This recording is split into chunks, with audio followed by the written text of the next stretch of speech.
नमस्कार दोस्तों। जिस हिसाब से हम लोग बातचीत कर रहे थे उस हिसाब से हुआ भी वैसा। पीएम मोदी जी की अपील आ चुकी है ऑलरेडी कि जिस पर्टिकुलर चीज़ों में देश का डॉलर खर्च हो रहा है, बेसिकली फॉरेन करेंसी खर्च हो रही है, उन चीज़ों पे थोड़ी थोड़ी रोक लगाई जाए।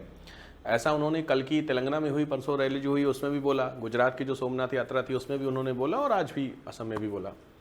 तो बेसिकली यहाँ पे समझने वाली बात होती है कि आखिर ऐसा क्यों बोला गया है। कुछ इंडिविजुअल चीज़ों पे ही टारगेट किया गया है कि इन चीज़ों पे कोशिश करके आप अवॉइड कर सकते हैं तो ज़्यादा अच्छा रहेगा चीज़ों को लेकर के। तो ऐसा क्यों सोच बोला गया, समझना है इन्हीं चीज़ों को हमें आज के इस वीडियो में। तो चलिए स्टार्ट करते हैं। सबसे पहले तो समझने की कोशिश करते हैं कि सबसे पहला जो फोकस था वो गोल्ड पे था। आखिर गोल्ड पे इतना फोकस क्यों किया गया है? तो गोल्ड के बारे में एक चीज़ समझिए, पिछले 6 साल में लगभग 2.5 गुना गोल्ड का जो इंपोर्ट है उसका खर्चा हुआ है। प्रॉब्लम यहाँ पे ये होती है कि जो गोल्ड है वो हमारे यहाँ नहीं होता है, उसको हम लोग मैक्सिमम क्या करते हैं, इंपोर्ट करते हैं। अब ऑब्वियस है जहाँ से गोल्ड मंगाते होंगे उसको वहाँ की करेंसी को करते होंगे या फिर डॉलर में पे करते हैं। तो दुनिया भर में ऐसी चीज़ें जो भारत में पैदा नहीं होती हैं, जब उनको इंडिया में एक्सपोर्ट किया जाता है तो ऑब्वियस है कि जो पेमेंट की जाती है वो डॉलर में की जाती है, क्योंकि यूनिवर्सल एक्सेप्टेड करेंसी होती है। डॉलर लिमिटेड होता है, जितना हमारे यहाँ भारत में डॉलर हम प्रैक्टिकली उसको पब्लिश तो कर नहीं सकते हैं, छाप तो सकते नहीं है प्रिंट। तो उसके लिए सबसे इंपॉर्टेंट होता है कि जितना डॉलर हमारे पास फॉरेन करेंसी रिजर्व में, हम केवल उसी को यूज़ करते हैं। तो फॉरेन करेंसी रिजर्व का डॉलर जितना तेज़ी से खर्च होगा उतना रुपए की जो वैल्यू होती है वो डिक्लाइन होती चली जाएगी। तो अगर मैं आपको गोल्ड की बात करता हूँ तो गोल्ड की मात्रा आपके सामने अप्रॉक्सीमेट 2021 में 2.5 और 2025-26 में यह आंकड़ा बढ़कर 6.4 लाख करोड़ रुपए का गोल्ड है जो हम लोगों ने इस साल इंपोर्ट किया है। तो जो सबसे बड़ी प्रॉब्लम है, जो मेजर इंडिया की फॉरेन करेंसी गई है, वो फॉरेन करेंसी किस में जाती है? गोल्ड के मामले में आपकी जाती है। अब यहाँ पे समझने वाली बात क्या होती है, मोदी जी ने भारत के विदेशी मुद्रा भंडार को बचाने के लिए अपील की है। भारत अपने टोटल इस्तेमाल का लगभग 99% सोना विदेशों से खरीदता है। तो यानी टोटल हमारा 99% जो गोल्ड है दैट इज फ्रॉम फॉरेन। 25-26 में सोने का यह इंपोर्ट अप्रॉक्सीमेट 6.4 लाख करोड़ के आसपास का था। विदेशों से खरीदे जाने वाले सामान के कुल खर्चे का 9% के साथ सोना दूसरे नंबर पर है। ऑब्वियस गोल्ड आपको किस नंबर पर था? सेकंड नंबर पे आता है। अब 25-26 में भारत ने पिछले कारोबारी साल के मुकाबले 4.76 कम मात्रा में सोना खरीदा, लेकिन सोने के इंपोर्ट बिल में 24% का उछाला है। दिक्कत क्या समझिए, पिछले साल जितना हमने गोल्ड खरीदा और इस साल गोल्ड खरीदा उसमें लगभग 5% की हमने कमी की है, बट हमारा जो इंपोर्ट ड्यूटी है वो 24% बढ़ गया है। ऐसा क्यों हुआ? तो सिंपल बात है, गोल्ड की जो वैल्यू है वो बढ़ने के कारण हुआ है। पहले जितना गोल्ड हम 70,000 में खरीदते थे, अभी हमें उतना ही गोल्ड 1.5 लाख में मिल रहा है। तो ऑब्वियसली जो इंपोर्ट ड्यूटी ऑटोमेटिकली डबल हो गई है। सबसे बड़ी वजह क्या थी? सोने की तेजी की बढ़ती हुई कीमतें। ठीक है, सोने का दाम $76,000 प्रति किलो से बढ़कर $1 लाख प्रति किलो तक लगभग पहुंच चुका है। तो ये जो एक्सपेंडिचर हुआ है अचानक से, उसके नाते हमारा गोल्ड का क्या हुआ है? इंक्रीज हो गया है। यानी अगर आप सोना नहीं खरीदेंगे तो भारत का इंपोर्ट बिल घटेगा, इससे फॉरेन रिजर्व में डॉलर स्थिर बना रहेगा और जो रुपया बहुत तेजी से लगातार डिक्लाइन हो रहा है वैल्यू रुपए की, वो आपकी बच जाएगी। जो मेन कॉज है आपका डॉलर को लेकर के कि जो रुपए की वैल्यू है उसको डिक्लाइन करना है। इसलिए पहले जो रिक्वेस्ट आई है वो रिक्वेस्ट किसको लेकर के आई है? गोल्ड। क्योंकि गोल्ड जितनी भी मात्रा में आप खरीद लीजिए, अल्टीमेटली उसको आप रखते हैं अपने घर में हैं। नुकसान ये होता है गोल्ड की डिमांड बढ़ेगी तो बाहर से इंपोर्ट करना पड़ेगा, डॉलर में पेमेंट होगी। जो सबसे बड़ा कंसर्न है वो इस चीज़ को लेकर के होता है। ठीक है, अब आते हैं सेकेंड चीज़, वो होती है कच्चे तेल को लेकर के कि जो पेट्रोलियम है उसके लिए भी कम यूजेस की बात की जा रही है कि जो पेट्रोलियम को भी आप क्या कीजिए, कम यूजेस करिए। चलिए पेट्रोल के बारे में समझते हैं। 27 फरवरी को 72.87 था पर बैरल के हिसाब से, और अभी ये 11 मई को आपका 103 बैरल हो चुका है, जो कि कल का डेटा है शायद 120 बैरल $120 के आसपास क्रॉस कर चुका है। यानी पेट्रोल भी आपका लगभग डबल से ऊपर जा चुका है। इस पर्टिकुलर सिचुएशन में अगर आप पब्लिक ट्रांसपोर्ट यूज़ करते हैं या कार पूलिंग करते हैं, जिसमें कई सारे मित्र एक साथ जाते हैं ऑफिस वगैरह या कहीं पे भी जाते हैं, तो उसमें बेनिफिट से होता है कि अगर 4 अलग अलग लोग अलग अलग गाड़ियाँ लेके जाते हैं, उसकी जगह 4 लोग एक गाड़ी में जाएंगे तो 3 गाड़ियाँ आपकी बच जाएंगी। तो इसका फ़ायदा सबसे ज़्यादा किसको मिलेगा? पेट्रोलियम सेक्टर को मिलता है। ठीक है, इसका डेटा लेते हैं। तो अमेरिका ईरान जंग शुरू होने के बाद दुनिया भर में तेल की कीमतें लगभग 50% बढ़ी हैं। ईरान पर अमेरिकी हमले का एक दिन पहले यानी 27 फरवरी को इंटरनेशनल मार्केट में तेल की कीमत $72 थी, जो कि 11 मई को 103 के आसपास पहुंच गई है। अब पाकिस्तान में जो 1 लीटर पेट्रोल लगभग 320 से बढ़कर 415 पाकिस्तानी रुपए हो चुका। अमेरिका में भी 45% इंक्रीज हुआ है, ब्रिटेन में भी 20% हुआ है।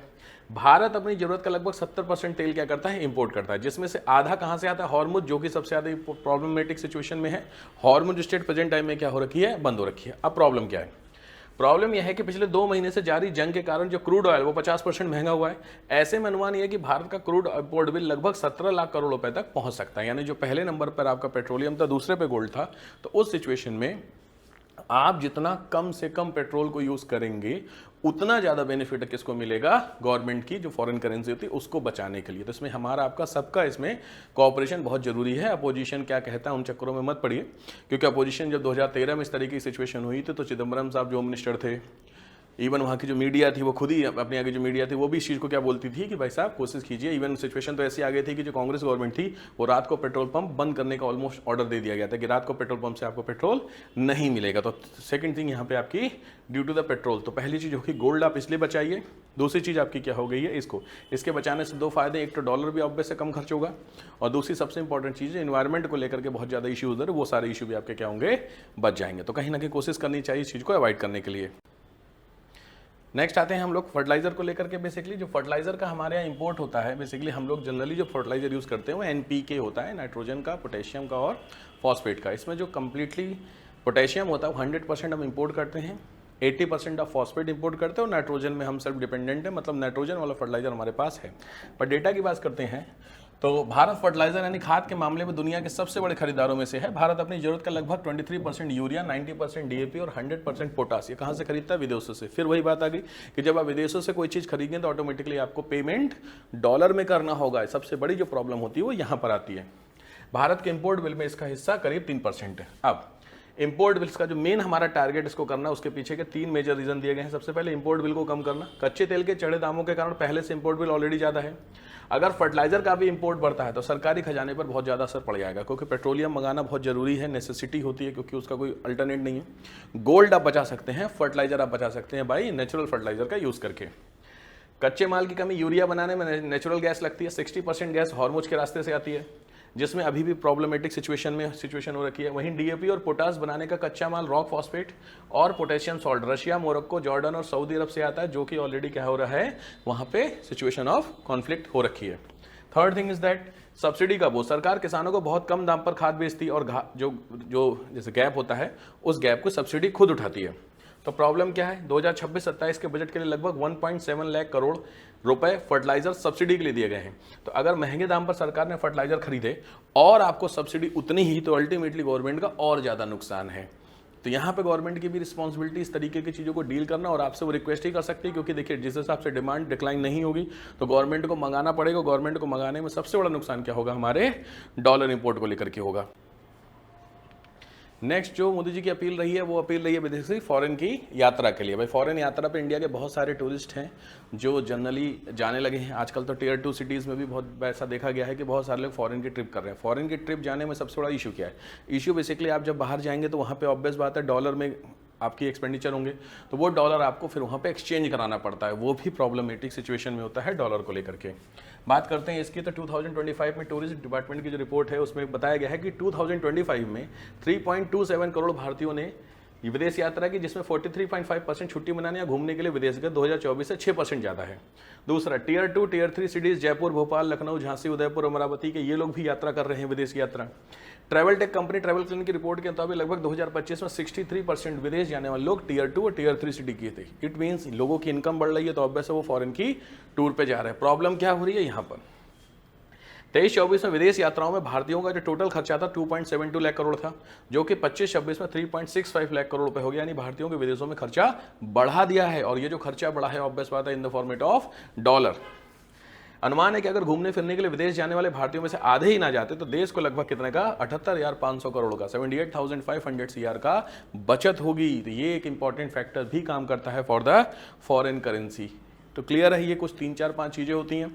इसके अलावा नेक्स्ट जो बात की गई है वो बेसिकली आपको एडिबल ऑयल को की गई है, क्योंकि हमारे यहाँ एडिबल ऑयल प्रॉपर मात्रा में नहीं होता है। तो इस एडिबल ऑयल को बेसिकली क्या किया जाएगा, हम इंपोर्ट करते हैं। कैसे करते हैं, लेट्स सी कि भारत अपने खाने के तेल की जरूरतों का लगभग 60 से 65% हिस्सा विदेशों से मंगाता है।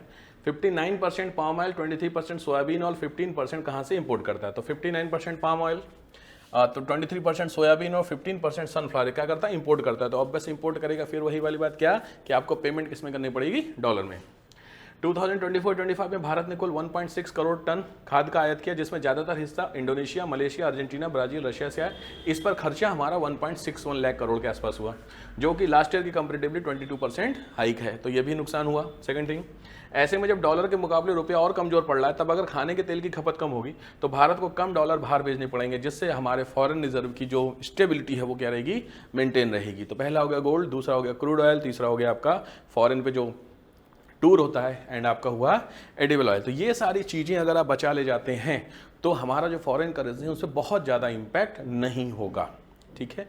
इसलिए बेसिकली अपील की गई है इस चीज़ को लेकर के। ऑब्वियसली जो देश के हेड हैं उनका बताना भी जरूरी होता है लोगों को, बहुत सारे लोग उनको मानते हैं, समझते हैं, तो हो सकता है आने वाले दिनों में कुछ लोग इस चीज़ पे अमल करें तो बेनिफिट्स आपको मिल सकता है। यहाँ पे एक चीज़ ध्यान देने वाली बात होती है कि इस समय अगर डेटा उठाया जाए तो RBI अपने पास गोल्ड बहुत ज़्यादा इकट्ठा करके रख रहा है, वो इमरजेंसी की सिचुएशन के लिए जरूरी होता है। RBI का गोल्ड रिजर्व अक्टूबर 2025 से मार्च 26 के बीच 104 टन बढ़ा है। अभी भारत के पास करीब 880 टन गोल्ड है। पिछले 10 सालों में 57% तक की हाइक हुई है, लगभग आपका 280 टन सोना RBI ने क्या किया, जुटाया है। तो RBI खरीदती है, ऐसा नहीं हम खरीद रहे, बेसिकली दुनिया भर के बहुत सारे कंट्री। दरअसल सोना खरीदने का ट्रेंड भारत नहीं बल्कि दुनिया भर के कई देशों में है, like China, Brazil, Turkey, Poland जैसे कई देश गोल्ड रिजर्व बढ़ा रहे हैं। रशिया यूक्रेन युद्ध शुरू होने के बाद अमेरिका ने भी रूस का $300 बिलियन फॉरेन रिजर्व पर रोक लगा दी थी, तो वहां पे भी गोल्ड को क्या किया गया था, रिजर्व किया गया था। तो गोल्ड रिजर्व की एक ट्रेंड है, वो ऑलरेडी चल रहा है। इसके बाद से दुनिया भर के देशों में डॉलर के प्रति भरोसा कम हुआ और वो अपना फॉरेन रिजर्व दूसरी करेंसी खासकर सोने में क्या करने लगे, डाइवर्सिफाई करने लगे। तो जो ट्रस्ट फैक्टर है थोड़ा सा कम होता है, डॉलर को लेकर के झगड़ा हो रहा है, इसलिए लोगों का इन्वेस्टमेंट किस में बढ़ रहा है, गोल्ड में बढ़ रहा है। तो जो गवर्नमेंट है वो गोल्ड बढ़ाएगी, जो कि इमरजेंसी में काम आएगा, गिरवी रखने में डॉल वहां पे काम आता है। बट इसका ये मतलब नहीं आप अपने घर में करिए, क्योंकि प्रॉब्लम सबसे ज्यादा होगी कि आप जो खर्च करेंगे वो डॉलर की फॉर्मेट में करेंगे, ठीक है। तो ये आपका बेसिकली मोदी जी की रिक्वेस्ट रही, 4 उन्होंने कहा एक तरीके से कि आप फॉलोअप कीजिए। तो कुछ हद तक देखा जाए तो ठीक है, इसमें हम कर भी सकते हैं, क्योंकि अगर जो चीज़ें बहुत ज़्यादा यूजेबल नहीं है, भाई आप पेट्रोलियम कम यूज़ करेंगे तो पॉल्यूशन बचा ले जाएंगे, गोल्ड कम करेंगे तो आपकी पैसा बचेगा, आप अगर एडिबल ऑयल कम यूज़ करेंगे तो आपकी हेल्थ ठीक होगी। तो इसमें कोई ऐसा गलत चीज़ भी नहीं होती है। लेट्स सी, ये कुल मिला के इम्पैक्ट जितना वॉर सिचुएशन है उतने समय की है, 6 महीने, साल भर मैक्सिमम है। मोदी जी ने अपील साल भर की है, बट साल भर का बहुत ज़्यादा कंटेंट होता नहीं है, लगभग महीना 1.5 महीने का खेल और है। जनरली कोशिश की जा रही है कि ऑलमोस्ट डील फाइनल हो जाए अमेरिका और ईरान के बीच में। जहां एक बार डील फाइनल हो जाएगी वैसे सारे रास्ते ओपन हो जाएंगे एंड ऑल, जो नॉर्मल सिचुएशन थी वापस हम उसी सिचुएशन में पहुंच जाएंगे। तो कुल मिला के महीने, 1.5 महीने, 2 महीने की बात होती है। तो कोशिश करते हैं इस तरीके की चीज़ों को अवॉइड करें, जिससे कम से कम देश की जो करेंसी है वो एटलीस्ट देश में ही रहे, फॉरेन करेंसी रिजर्व मेंटेन रहे, जिससे बहुत वर्स्ट सिनेरियो जब आएगा उस समय हम लोग इसको बचा ले जाए, ठीक है। चलिए धन्यवाद, मिलते हैं नेक्स्ट वीडियो में। थैंक यू, जय हिंद।